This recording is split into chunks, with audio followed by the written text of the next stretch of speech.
లోకి వచ్చిందో లేదో 2000 ప్రభుత్వ పాఠశాలను ఇప్పటికే మూసేసింది. ఇంకోవైపు ఏకంగా విశ్వవిద్యాలయాన్ని అమ్మేస్తున్నారు. మరోవైపు గురుకుల పాఠశాల విద్యార్థులు ఆసుపత్రుల పాలవుతున్నారు, పాడెక్కుతున్నారు. ఇది చాలదన్నట్టు ఈరోజు అధికారికంగా ప్రభుత్వ విశ్వవిద్యాలయాలు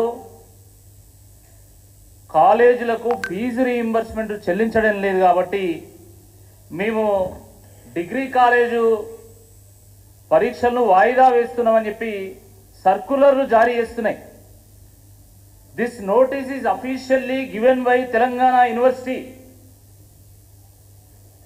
ఎవరో ప్రైవేట్ కాలేజీలు ఇచ్చినటువంటి ఒక ప్రెస్ నోటో ఒక నోటీసో కాదు, ఇది స్వయంగా తెలంగాణ విశ్వవిద్యాలయానికి సంబంధించినటువంటి కంట్రోలర్ ఆఫ్ ఎగ్జామినేషన్ వారు ఇచ్చినటువంటి ఒక సర్క్యులర్. ఇది ఏమిచ్చారు? Due to unavoidable circumstances the examinations have been postponed. కేవలం ఒక తెలంగాణ యూనివర్సిటీ కాదండి, ఈ రాష్ట్రంలో ఉన్నటువంటి Kakatiya university, Satavahana university, Palamuru university, ఈ రకంగా అన్ని యూనివర్సిటీలు డిగ్రీ కళాశాలలకు సంబంధించినటువంటి పరీక్షలను వాయిదా వేయడం జరిగింది. ఈ రాష్ట్రం పరిస్థితి ఎట్లున్నదంటే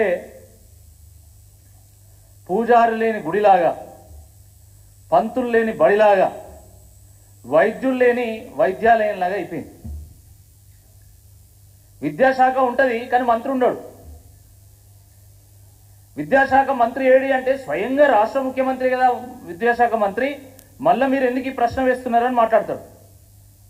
స్వయంగా రాష్ట్ర ముఖ్యమంత్రి విద్యాశాఖ మంత్రిగా ఉన్నప్పుడు మీరు అఫీషియల్గా ఫీజు రీయింబర్స్మెంట్ చెల్లించలేదని మీరు ఎగ్జామ్లు పోస్ట్పోన్ చేస్తున్నారంటే అసలు ఇంతకంటే దౌర్భాగ్య పరిస్థితి ఇంకేమైనా ఉంటుందా?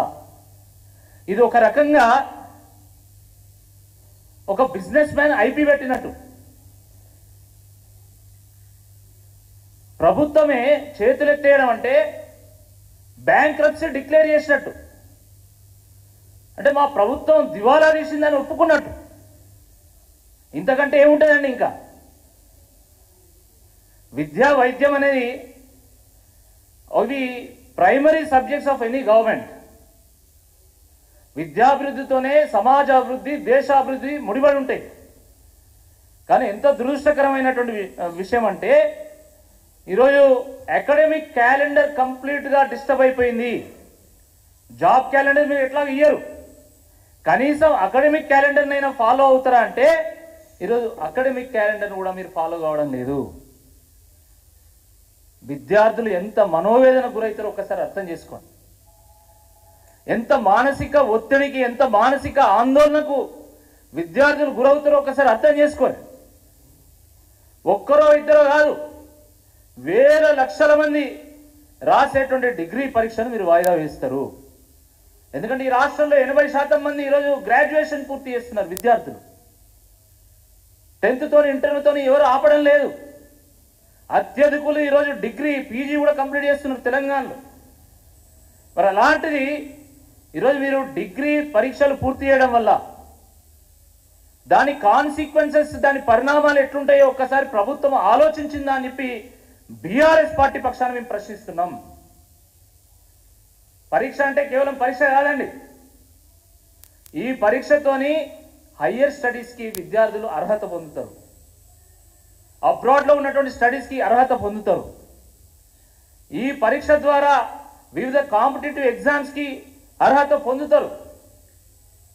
మీరు ఆలోచించండి, డిగ్రీ పరీక్షలు వాయిదా వేయడం వల్ల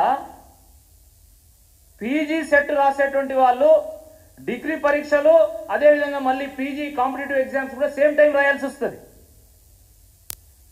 పీజీకి సంబంధించి నేషనల్ ఎంట్రన్స్ టెస్టులు కూడా ఉంటాయి,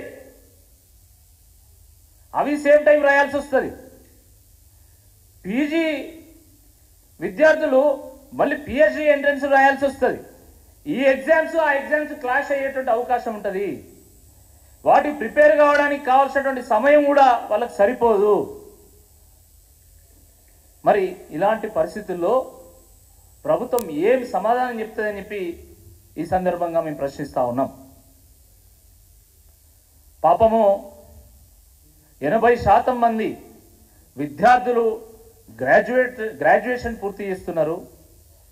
గ్రామీణ విద్యార్థులు సైతం మేము సైతం ఉన్నత విద్యను అభ్యసించాలని చెప్పి కోరుకుంటున్నారు. కాబట్టి మా ప్రతిభనే పెట్టుబడిగా పెట్టి మేము కళాశాలలు ఏర్పాటు చేసి విద్యార్థులకు విద్యాబుద్ధులు చెప్తామని చెప్పి ముందుకొచ్చి ఎన్నో లోన్లు తీసుకొని నానా వ్యయ ప్రయాసాలకి ఓర్చుకొని కాలేజీలు ఏర్పాటు చేస్తే ఈరోజు రేవంత్ రెడ్డి గారి ప్రభుత్వం వచ్చిన తర్వాత ఇప్పటికీ 16 నెలలు కావస్తా ఉంది.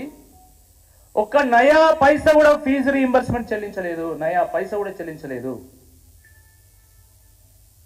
ఎక్కడ అప్పులు దొరికితే అక్కడ అప్పులు చేసి పైసా పోగు చేసి ఇటు విద్యార్థులకు అటు అధ్యాపకులకు సిబ్బందికి ఎటువంటి ఇబ్బంది రాకుండా కాలేజీలు నడుపుదామని ఎంత ప్రయత్నం చేసినా ఈరోజు నడపలేనటువంటి ఒక పరిస్థితులు నిర్మాణమైనాయి.